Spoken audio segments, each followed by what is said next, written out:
The Viking king returned from his campaign in Wales to find his treasure city looted by the Scots.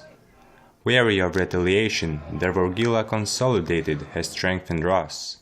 Men camped within the tribe's palisades and increased the roadside patrols. The wealth would have provided a boon to the country, yet it was needed on defense. The priest was rallying zealots, and the steward was attracting men of fortune. This battle readiness would not go untested. There is that king of Scots, not of the land, but of the people. Up in the Highlands though, the clans are unruly. They only hold allegiance to their own. They disregard the king. They taunt the Vikings, they do as they please. And the worst of them are the MacMorgan clan. Be very careful there. The natives are dangerous. Language incomprehensible, and the weather is awful. MacMorgan clan, the Troublemakers of Scotland. The raid on the Viking king in the Isles should have done much to smooth the temperament of the Hawks, yet instead the influx of loot emboldened them. With mercenaries not far out of reach, Crinan began to talk war. "There are many and more men who would fight for us now," said Crinan. "The treasury is swelling with coin." "The Norse are growing strong," Marshal Fingal replied. "With every campaign, their domain grows in Ireland and Wales. Soon they'll be untouchable." "I agree with the Marshal. The campaigning exhausted their forces. We must not let them recover their strength. The Norse are at their weakest they've ever been, and we are at our strongest. If we strike at all, I say we do it now." "No, now is not the time. It may be the best time, but it is not good enough. Not a single man will die until I know our cause is just and certain. Not in my name." "Our cause is more than just. It's holy. I pray you will see it soon enough. For 10 years I've longed for Buchan. I can wait." In that summer of 877, a challenge would come, but it would not come directly from one of the two Norse kings, nor would it threaten the Highlands. A small chief from Isle of Man, at 62, decided he would carve a kingdom for himself. Kettle the Winer of Man attacked the old king of Strathclyde. And though the old king Run was as old as he was cruel and crooked, through betrothal of his grand-grandson to Kentingerna, the older of the twin sisters, Dervorgilla was obliged to help. Many called out this distant relationship between the two, it must be said, but Dervorgilla reasoned she would need support of all her allies, should war come, and none must be refused. So when King Run called for help, she heeded his call. "The salt trout of the Isle of Man is in want of a kingdom, while I refuse to budge. Join me, Chieftess Dervorgilla, and together we'll throw this trout back into the sea. Look for my son and heir, Osid, and the banners of Altclut and Lothian. My son is the best commander since Caradog. And though I no longer lead my men, Osid will make sure I won't have to get off his chair. I mean to keep it." Dervorgilla rallied her tribesmen outside the fortifications. Like in her raid on the Isles, she elected to lead from behind. Following the successful raid, the protests for her direct involvement were muted this time. She would lend the command to others again. "We will have Commander Stefan on the light foot again. Marshal Fingal, I want you to lead the main force. You have supreme command of his band. This Osid sounds an impressive man, and I am keen to meet him, but to do that, I need every martial head of our own.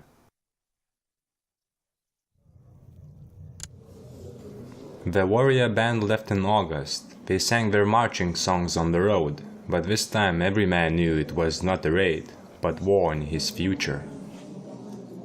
Left in charge of a tribal settlement was Crinan.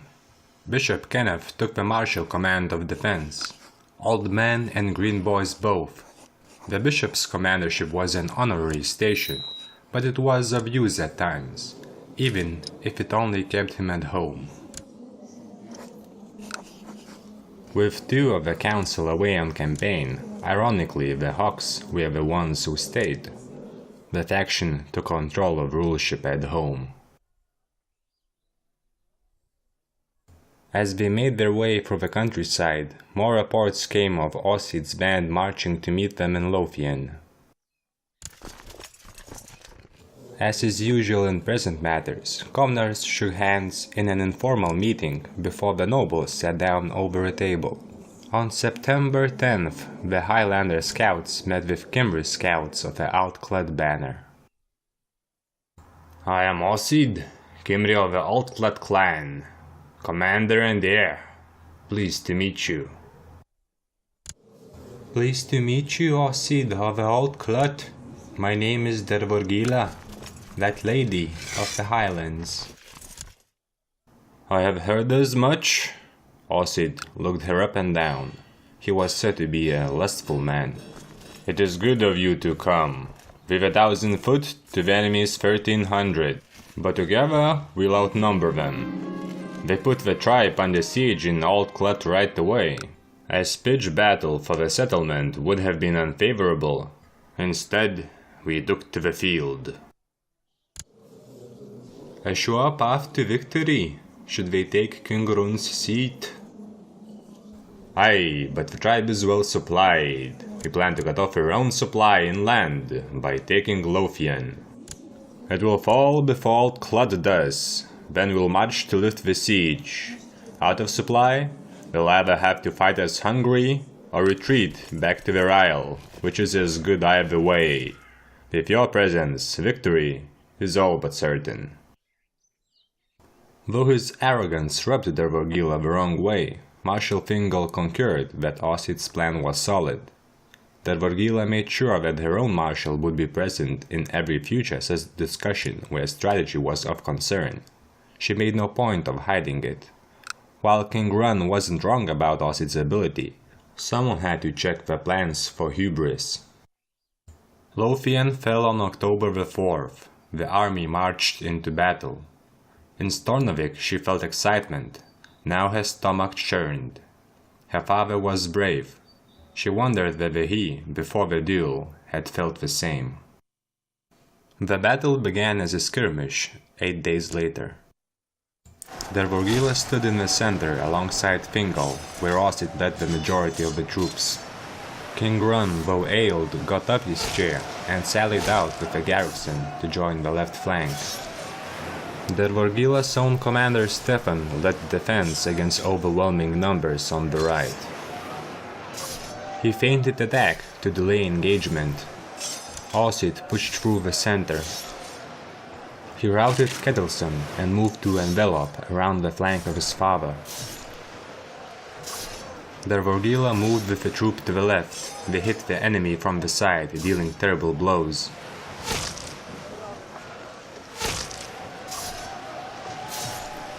Left isolated, Stefan's light foot were routed on the right. Ossid wheeled right. Around! Meet the enemy! King Run ran down the fleeing Norsemen. The two main forces met head to head. Where is the king? Dervorgilla heard herself shout. I am the king! On my lead! Ossid carved through the enemy's superior force. When his father came back with additional 300, it was all but over.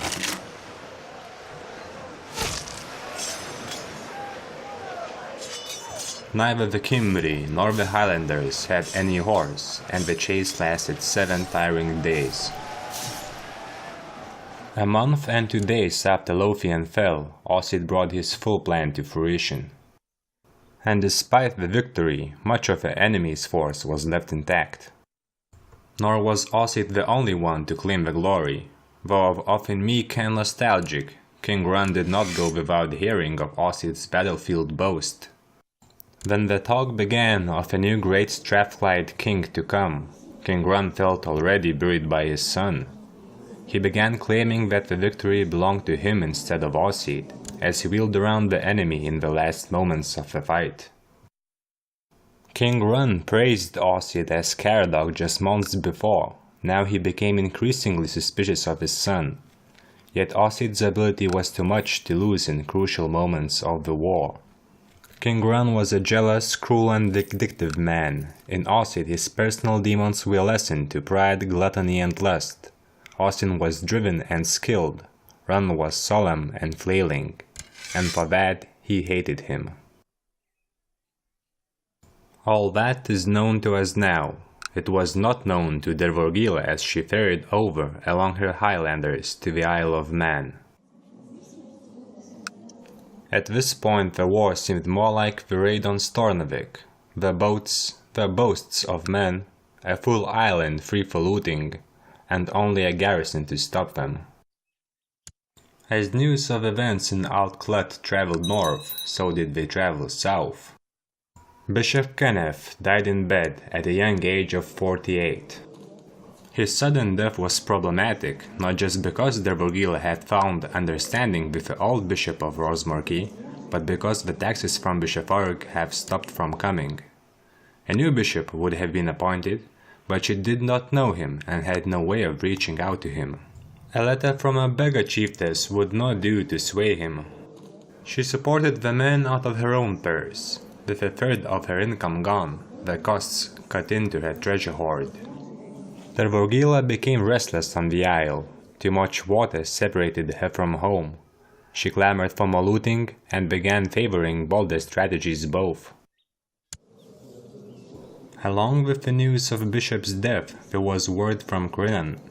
He has heard of trouble the warband had giving chase after the battle, where many of the enemy slipped away, and vowed to raise her a personal guard.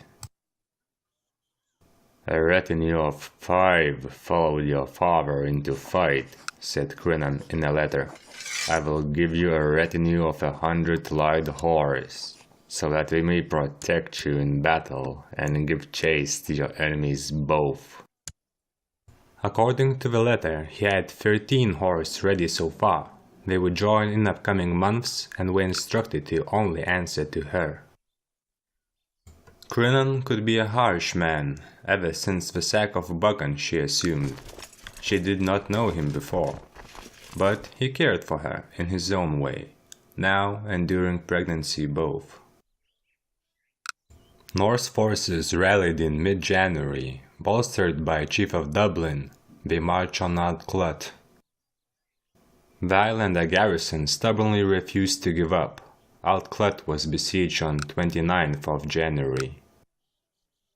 The siege took time and the countryside took the toll. Raiders sprang up to prey on undefended provinces on the mainland. Ross tribe was far away from such woes. Crinan helped support the war effort, and Kaelin kept the land stable at home, a service for which he has been rewarded.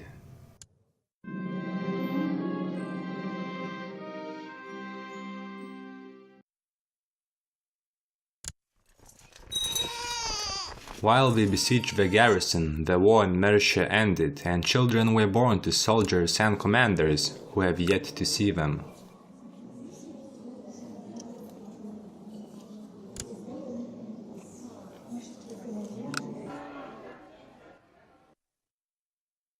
Wore down by food shortage and exhaustion, the man's garrison gave up on April the 25th.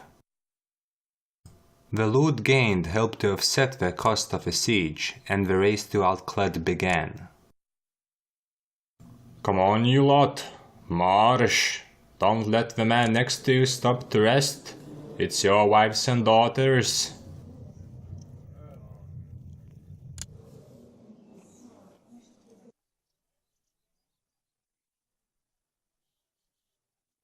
When they arrived, they found the Norse manning the walls. The Kimmer garrison surrendered just 3 days earlier. The battle began like last time. Stefan commanded the right with Highlander Lightfoot, and Ossid took the center. Stefan's flank broke before Ossid could rout the center, and this time Dervorgilla found herself being surrounded on the side. Yet even then, Ossid's Kimmery bit back into the enemy, driving them back until the left flank returned from their fight and secured the victory.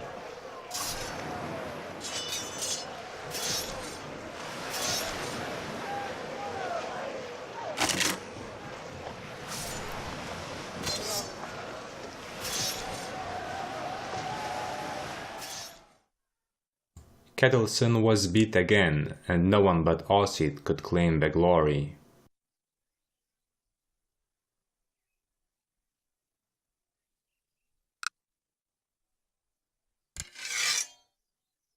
With 2 major victories and the entirety of man's territory captured, the only thing left to do was to take the old clan capital back.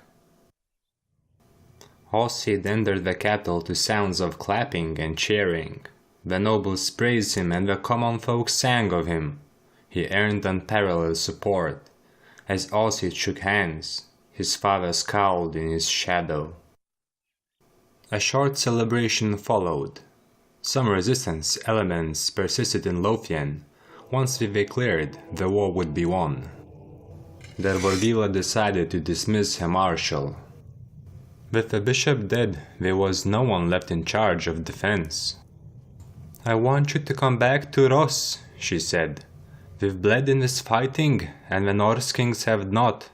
Come back, inspect the defenses, and raise more fighting men for me. As war is nearing its end here, we must be vigilant in the north." At first Fingal protested, but Dervorgilla assured him. She had many commanders to protect her, and her loyalty retinue besides. He quickly agreed. Men are more homely with families at home, she thought. The Norse army appeared again, smaller than ever. The news arrived that the Norse were at the capital again. King Hrun ordered an attack. Sulking just days before, he was invigorated now, more alive than ever.